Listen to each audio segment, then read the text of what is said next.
Pranam Asanest Fire here on the Way of Dharma. Our topic for today, we are going to talk about many subjects, including karma, including some intricate parts of mantra, and we're going to talk about using the tools efficiently for mantra sadhana and many other things. Before we continue, I'd like to welcome you to Way of Dharma. If you are a new viewer and a new subscriber, please make sure that you like this video, because I'm definitely sure that you will like this video, and I'd like to welcome each and every one of you. So before we even go further, let me show you some of the things that we sell here at Way of Dharma. So for those of you who are in South Africa, you can make sure that you check me out at Asanest asanest.fya@gmail.com. asanest.fire@gmail.com. Please make sure that you do check me out for orders and for consultations and numerological readings. So yes, let's continue.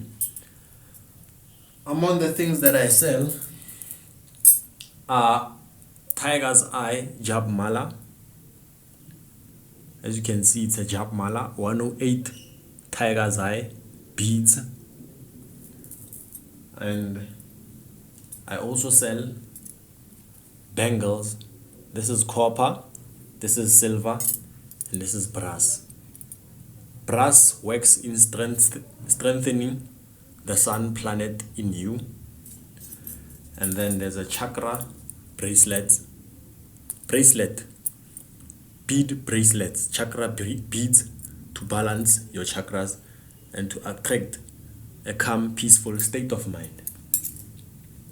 Copper works in attracting wealth and protection, and also attracts in strengthening the planet, or the graha shukra, which is also known as Venus in Western esoteric spheres.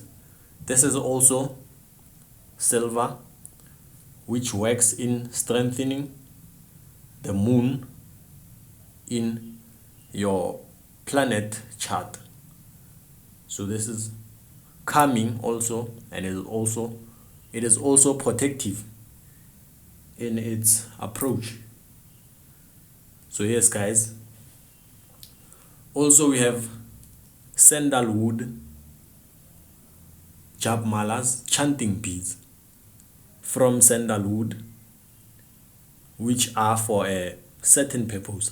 Now I'll get into the purpose of these when I talk about the mantra sadhana and how it will help you in your sadhana. I'm sorry, I might be a little bit sluggish and slow when talking to you guys just now. Let me try and find a better posture to actually speak to you guys. So some other things that I have that could help in your sadhana, as I've shown you, it's the mala made from sandalwood. Also, we have the haldi mala, which is made from turmeric or turmeric buds. So these look similar, but they are in actuality not that similar. As you can see the difference, this is sandalwood and this is haldi, turmeric. And then we also have this one. It's a maroon one. It helps in strengthening or meditation of the chakras. And then we have the infamous one, which is the Sammohan rose quartz Jab Mala. I'd like to say this is rose quartz.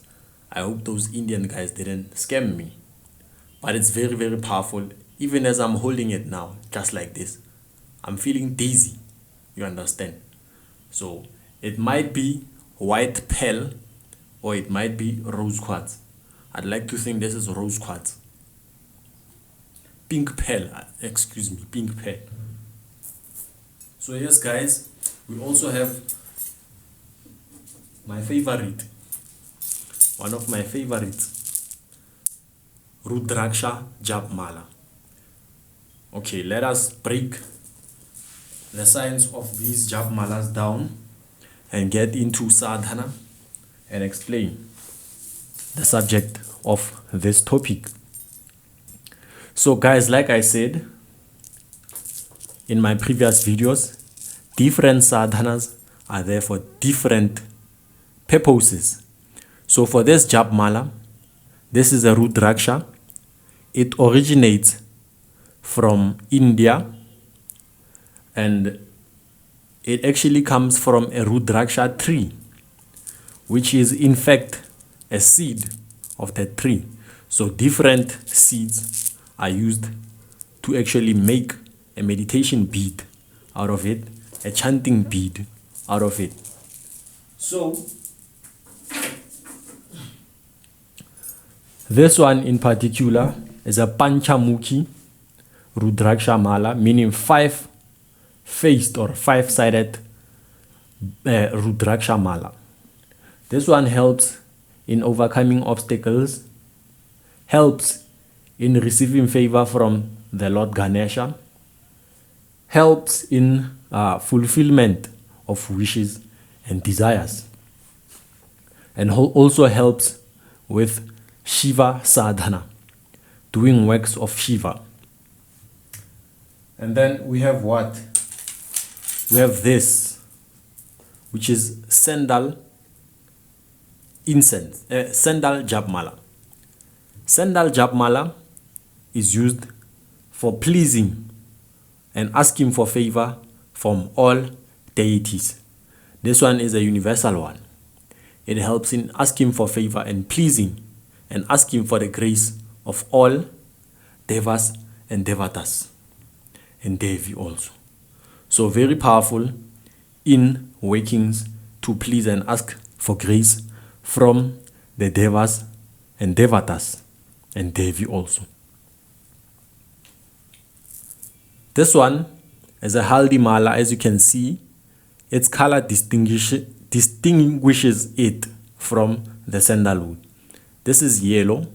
It's a yellow Japmala used for the workings of the planet Jupiter and also the Devi of Stampan, of forbidden Tantra, which is Baglamukhi. This one helps in healing diseases, helps in overcoming the enemy and immobilizing the enemy. This one. And also for spiritual knowledge and spiritual purposes. Very precious to me. Thursday today is actually the day for this Japmala. This one can be used any day. As I said, it works in pleasing every deva and devata. This one is specifically used for Thursday. Now we have the Sammohan. Sammohan means hypnosis or attraction for the purposes of hypnosis. This can be used for Vashikaran workings, which are in actuality works to subjugate or seduce people or individuals. So these can be used Thursday on Fridays and also on Sundays for Vashikaran works, and also on Wednesdays. This can be also used for what? For Mohan, for hypnosis, mass hypnosis, attracting fame and all that stuff. And it also can be used for attracting business for the planet Mercury, and Venus workings for the planet Shukra. Where's the other one? This one can be used for Shanti workings, can be used for harmonizing your chakras and meditation on peace. So if you want to chant and meditate on peace, you can say Om Shanti, Om Shanti, Om Shanti. For how many times? 108 times. This is actually 108. All the malas that I've been showing you add up to 108 beads, basically. And then, what else? I haven't spoken to you about the tiger's eye. The tiger's eye, I like speaking fast in my previous videos, and unfortunately it doesn't help in spreading or making the point. So some of you guys miss the point, and I also don't get further into detail. So please excuse me for being slow in this video. This one is used for workings of the sun, for attracting luxuries, and for stimulation and inspiration of ideas and growth in business. Be creative with this, and you will see how far you can go with your sadhana. It's a powerful stone. It's tiger's eye. Just wearing this on its own, I mean, it will attract positive vibes, and it will also do what? It will also give you courage to attain to higher stations and higher positions in life. Sometimes we want to be successful, but there's self-sabotaging beliefs of limitations, that we are not worthy of success and prosperity. This will help you in overcoming those shortcomings and those self-sabotaging beliefs and self-limiting beliefs. It's a very, very powerful one. It's also used for protection. Very, very powerful. Do trust me when I say. I haven't done thorough sadhana on these, but believe me when I say I will start, and it'll also be evident on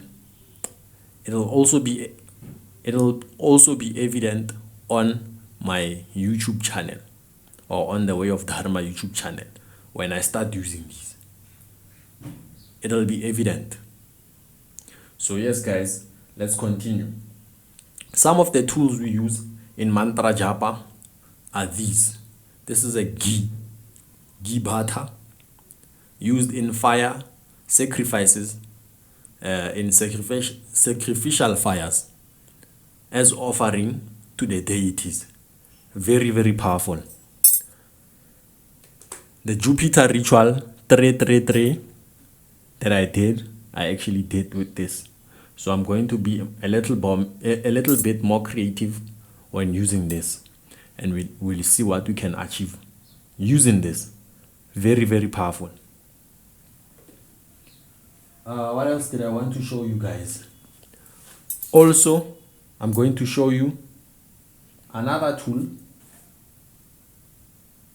that will be helpful in your sadhana, in your activation of mantras, and in the overall energy.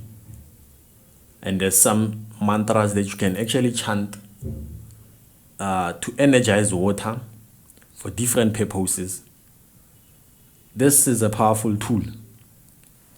Let me show you the tool.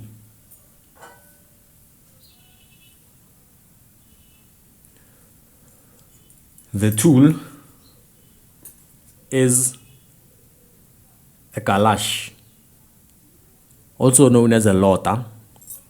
This is a copper pot of water used for storing copper overnight.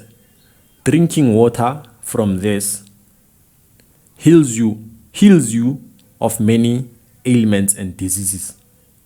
So you must have this. It is helpful and it is vital to have this in your arsenal. This is also used in the tantric processes of activating mantras. Very, very powerful. Very, very powerful. If this is not accessible to you, I don't know, for whatever reason, there's also a substitute of this. This has also cooling effects and will definitely cool your water if you want cold water. This was used instead of refrigerators in the olden days.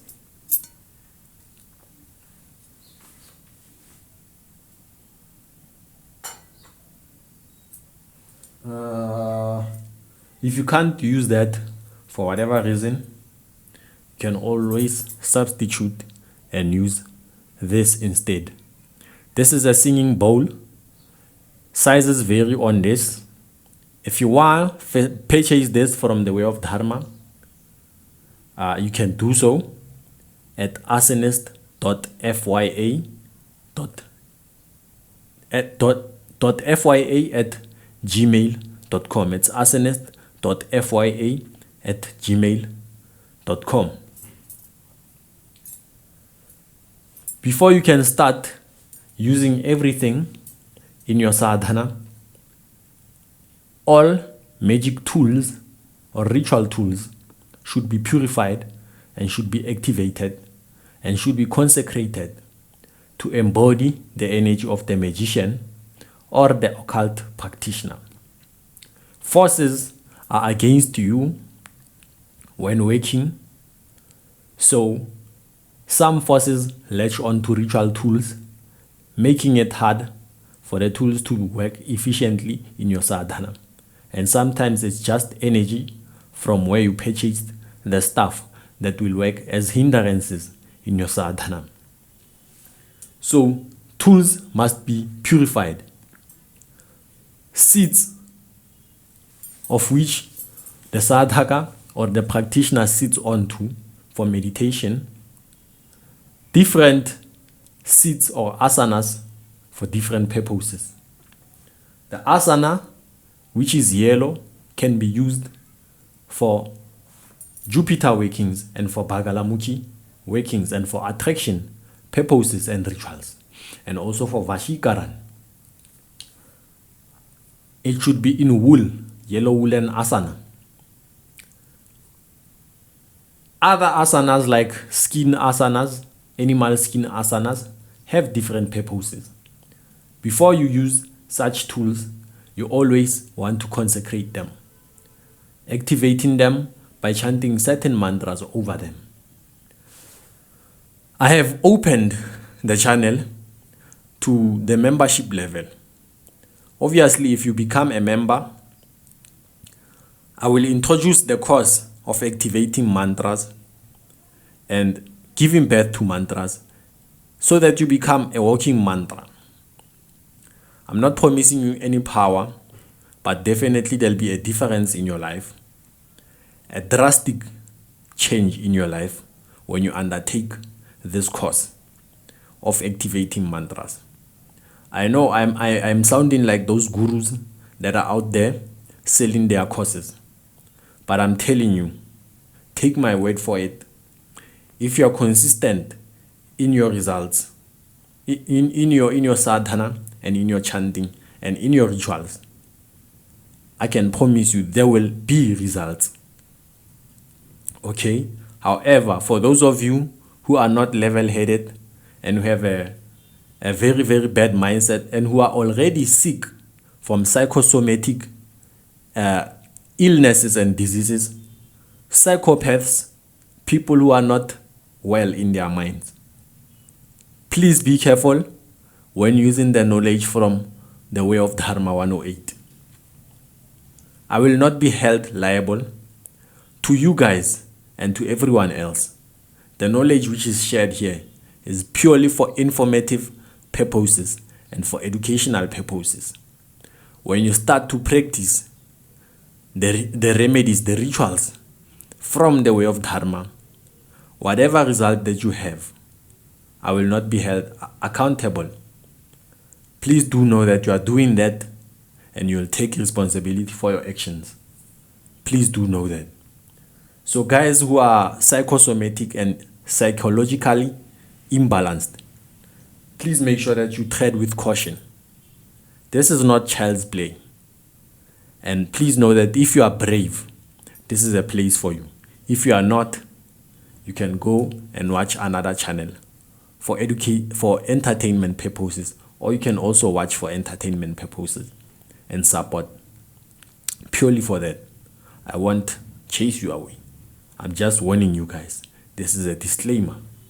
So you consecrate your ritual tools, you charge your ritual tools, and then you move to the next step of finding a mantra. There's certain energetical locks in your mantra. There's certain cases that come from the lineage of the siddhas and the yogis that were chanting that mantra. You'll find that they were trying to protect that energy from those who have evil or ill wishes. So they do what? They lock that mantra using different types of energies. So to activate that mantra, it has to be chanted for certain number of times using certain bija mantras or different mantras, either before the mantra and after the mantra. So those bija mantras would be working to activate the mantra at different levels. There's the first step of mantra, the conception or the giving birth of that mantra. You do a certain sadhana, a ritual for it to activate and move on to another stage. There's bija mantras for that, which is what? Giving life to that mantra, activation of that mantra. You chant certain mantras, and after that, you give power to it. And then there's another stage of protecting that mantra with the energy so that the energy doesn't get dissipated into many other spheres of life. So it doesn't get spilled in many other spheres. This can be helpful in what? You may sometimes try to perform a mantra or targeting an individual, but instead of the mantra hitting that target, it moves on to someone else. These would be helpful in such cases. And then there's other mantras for what? Yes, you activate that mantra, you protect it, and there's also other sadhanas that come after it to ensure that the mantra is active. After activating the mantra, you do a sadhana to activate that mantra, and then while doing that sadhana, you activate and place certain mantras in different parts of your body to ensure that the energy of the mantra and the deity in which you are invoking becomes close to you. Basically, you consecrate your entire body for the reception of the mantra. You understand? So the part about karma comes into play here now. Some mantras, you find that you owe them sadhana and tapas and severe penances because of the results that it has given you in the past lifetime. So you find that in this lifetime, you have to perform penances and austerities to actually do what? To appease the mantra and to kind of balance the energy of the mantra and get even with the mantra. Because the mantra is in actuality the deity. The deity in that pictorial form is actually the mantra appearing to the primitive mind, one which is symbolic. And then to a higher, subtler mind, the mantra would appear in this form, the sacred geometrical form of it. And then as you go higher, you don't perceive this in the form. You actually hear it on the ethereal planes, just like the sages. I was disappointed when I saw a post from a friend of mine saying that, I don't know, I do know it's definitely not him saying this. It's the Western scholars. You see now, you are going back to the Western African scholars now. They are starting to do nonsense now. In this post, this person says that the mantras, the Hindus or the Sanskrit people, had it from the Egyptians and had them saying certain words of power. In those words of power, they accidentally had the word ang or ankh or aung, which they then adopted to actually call the mantra Om. This can't be further from the truth. Those Western guys, they like taking everything and colonizing it and calling it African. We are the first people on the planet, and we are at the root of many native races. If so, in every part of the world, we are the originator of everything. However, there's different aspects of us. How can we all, from different spheres of life, come to hear everything from the Egyptians?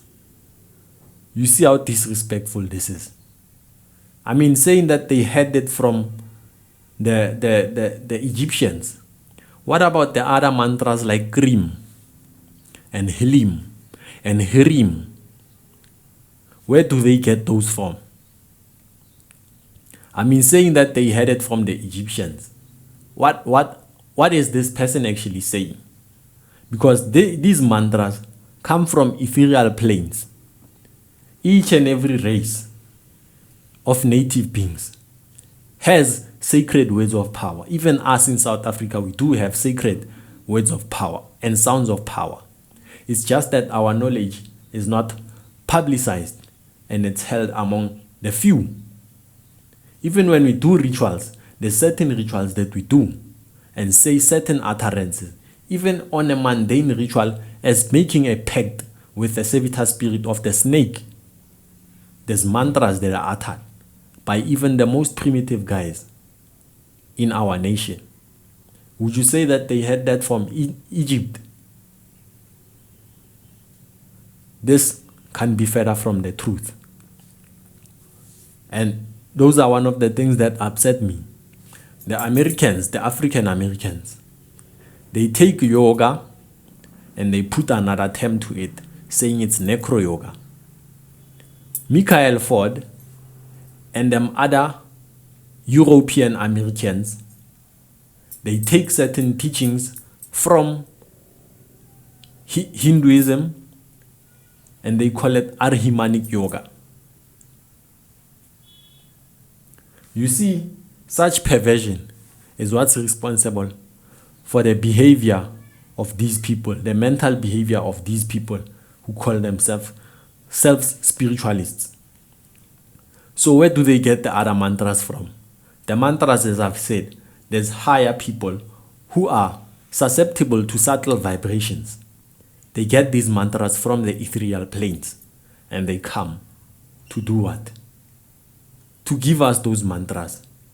Hence, in the activation of mantras, you have to find the lineage of the rishis and sages and pay obeisances to them in order to be able to activate the mantra. It's like you are showing the mantra, I know Arsonist Fire. He's a great devotee of you. So I'm coming to you through him to get initiation and get and reap your rewards, basically. So that line of siddhas and rishis, what do the Western or the African American who wrote that post have to say about that?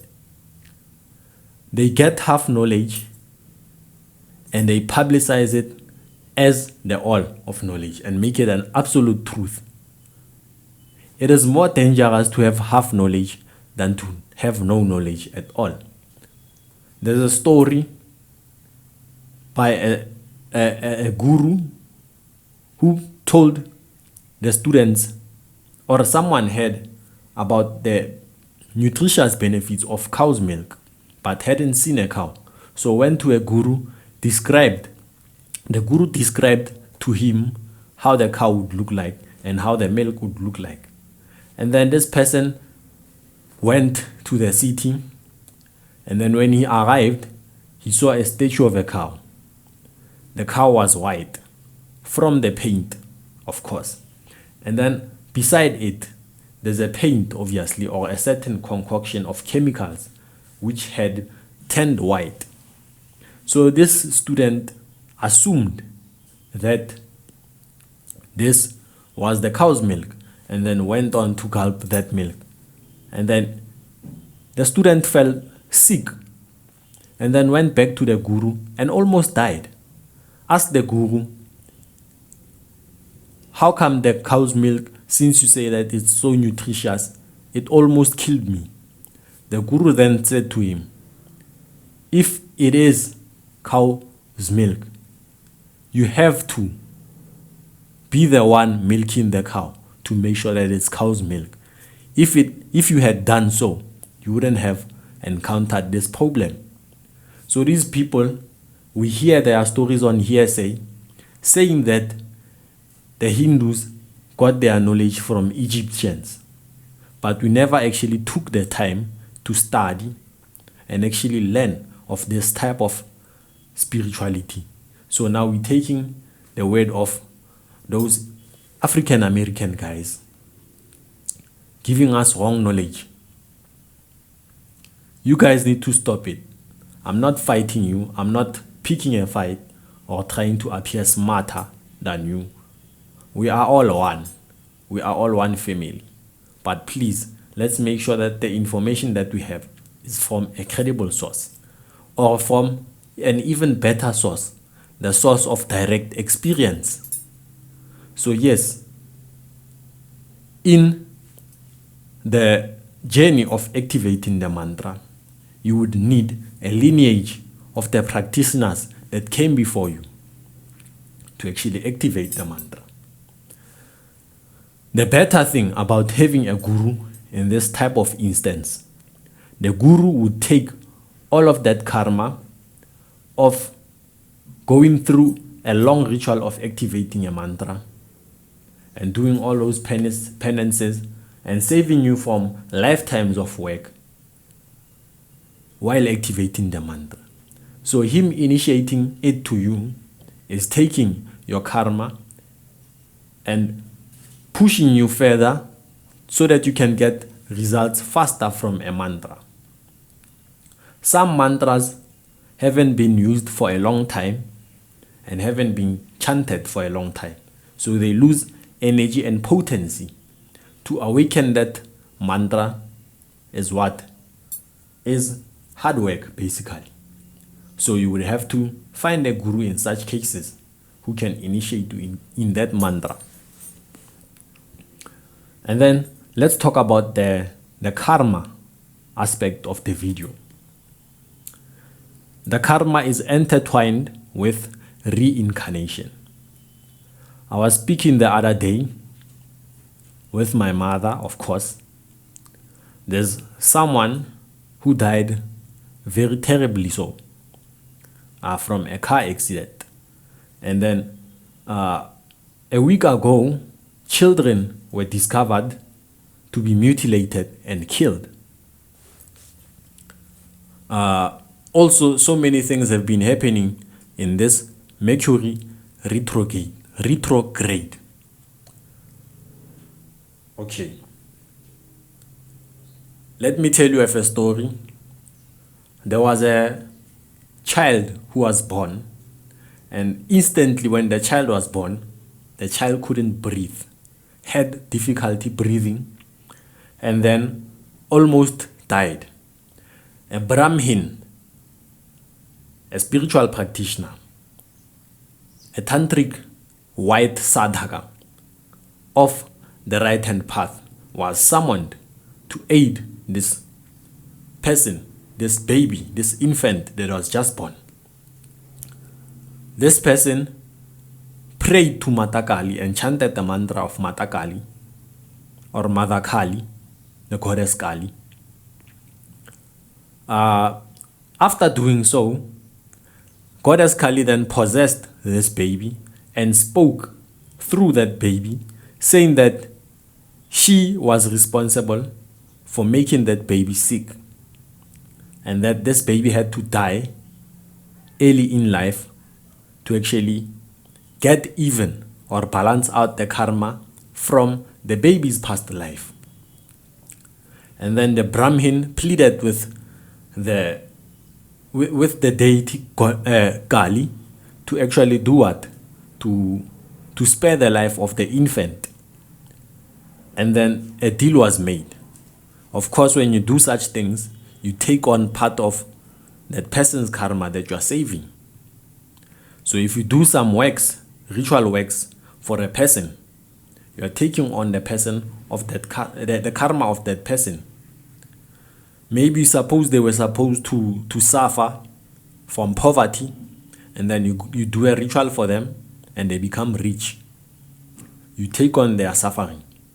That's why most of the traditional magicians are in poverty, because they take on the karma of such people for what? For 200 rands, for performing a ritual for 200 bucks, which is equivalent to what? To $10.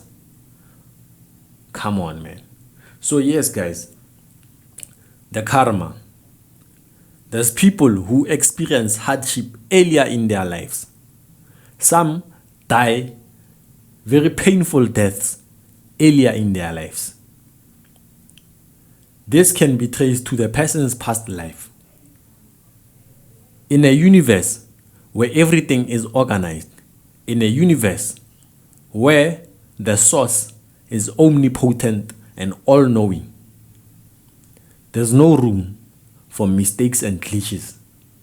Everything has been calculated up to the smallest atom or molecule there ever is in the universe. The source is all-knowing.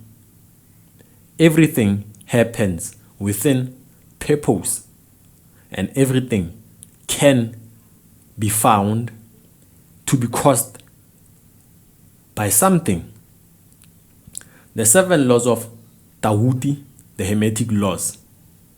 Among them, there's the law of cause and effect, which is in fact karma. For every cause, there's an effect. And for every effect, it was definitely caused.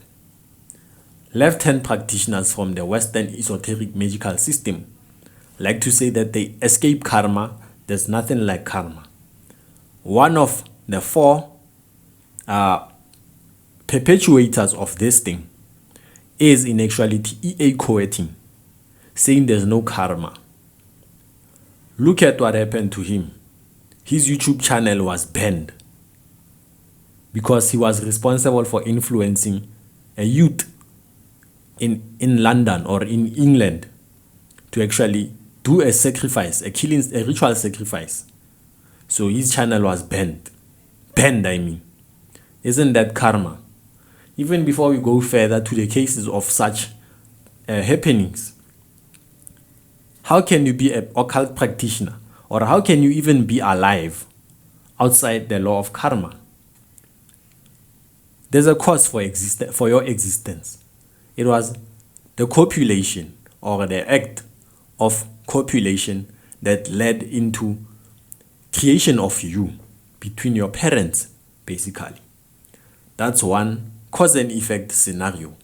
Another overlooked cause and effect scenario would be becoming a practitioner of the occult, performing spells and rituals and getting results.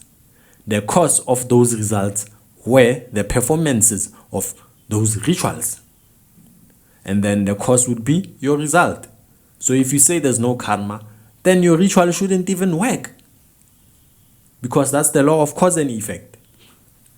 So the people that are found to be having mischievous lives, very painful deaths at the young age, or any painful death at any age, basically, it's your karma. Certain things happen to you living with people who are harming you constantly every day. All that can be traced to karma. Sometimes I harm you, I'm arsonist fire, I harm you. We have a bind, Ernano Bandhana, that you need to get back at me in the next life. So you do what? You promise yourself to get back at me. So that karmic debt creates a Rnanubandhana. Circumstances in either the next life or the one after the other will be born in the same sphere in life or in the same existence. Circumstances will line up to actually bring about that payback. So you will find yourself in a circumstance whereby I have to pay you back. Suppose maybe I did you harm in the past life, or you did good for me in the past life. In this life, you're becoming born as maybe my son, and I have to work through life and attain a rich lifestyle and feed you everything that I attain, while you just sit back and you don't attain anything and you don't become or amount to become anything in this present life. So that's karma paying back. Meantime, I'm crying, I'm doing everything in the house. What's going on? This person isn't even doing much, such and such and such. It's because of the karma that we have, that karmic bond, that Rnanubandhana. It's binding us together. And then after we are even, we can move on to another level. So the solution to this Rnanubandhana would require both of us to agree that we are even. How does that come into play? It comes into play through what? Through knowledge of self. Ignorance is the major cause of such karmas and karma in general. So you get trapped in a wheel of samsara of birth and death, birth and death, birth and death, because of the ignorance. It's not there in your consciousness to be what? To be high vibrational. So this is what I'm saying basically. Unfortunately, the people are making noise outside, but it's fine. It might be a karma. They're doing that for some reason basically. So having karma, you can have karma with different beings and species on this earth. You go out there, you cut down a tree without its permission, you have a karma with the tree. It might reincarnate in the next life as a human to actually get even with you, or you may be killed with an arrow or a spear or any weapon that will be made from its wood. Basically, what I'm saying, there'll always be a payback, basically, or a balancing of nature. When something happens in this life, it's definitely having a cause in the past life. If I die a painful death in this life, I must have done something. It doesn't even have to be me killing the other person. It might be something simple as benefiting something from a person, stealing something from a person. Nature will decide according to the weight of your karma on how to pay back. So different species can have different karmas with you. When you eat an animal product, you have the karma of that animal. You have Rnanubandhana with that animal, basically. You understand? So you find that in the wheel of life, you get born as a grain of salt. So as that grain of salt, a seed is planted into you. And then in the next life, you come back as a plant.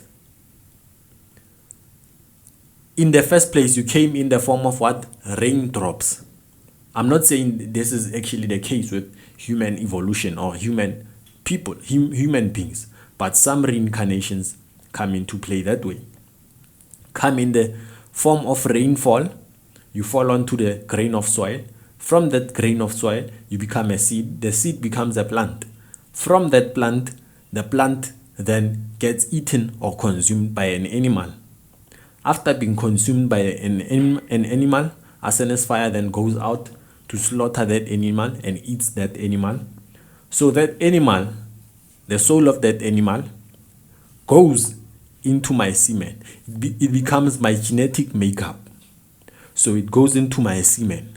When I reproduce, that becomes the next reincarnation, or the child that would be coming in the reincarnation.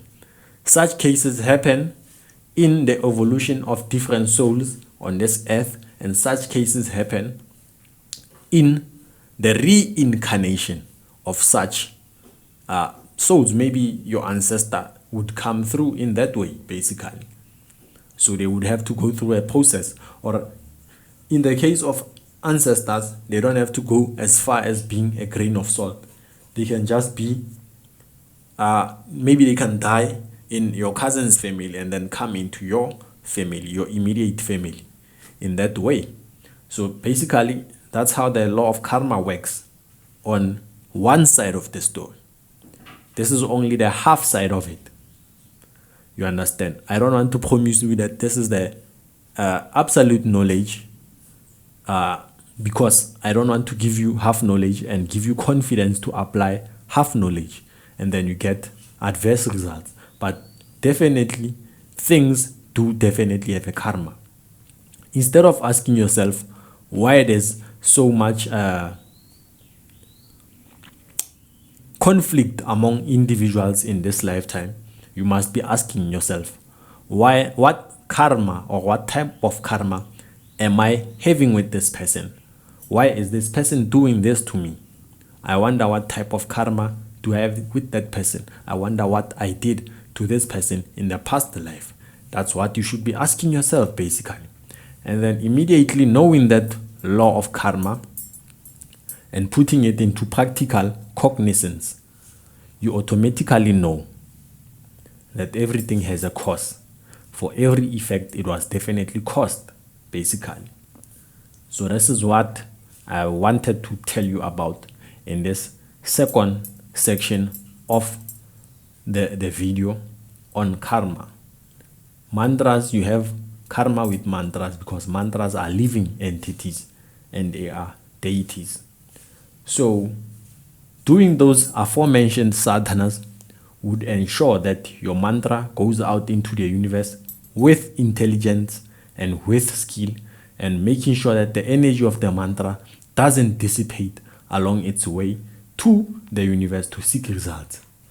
So some cases you find that you haven't activated the mantra, it just goes and gets results, and then the results go back to what they were, basically. Suppose you are enchanting for money, you chant for money, a small sum comes, and then you are back to what you were before you had the money. You are broke, basically.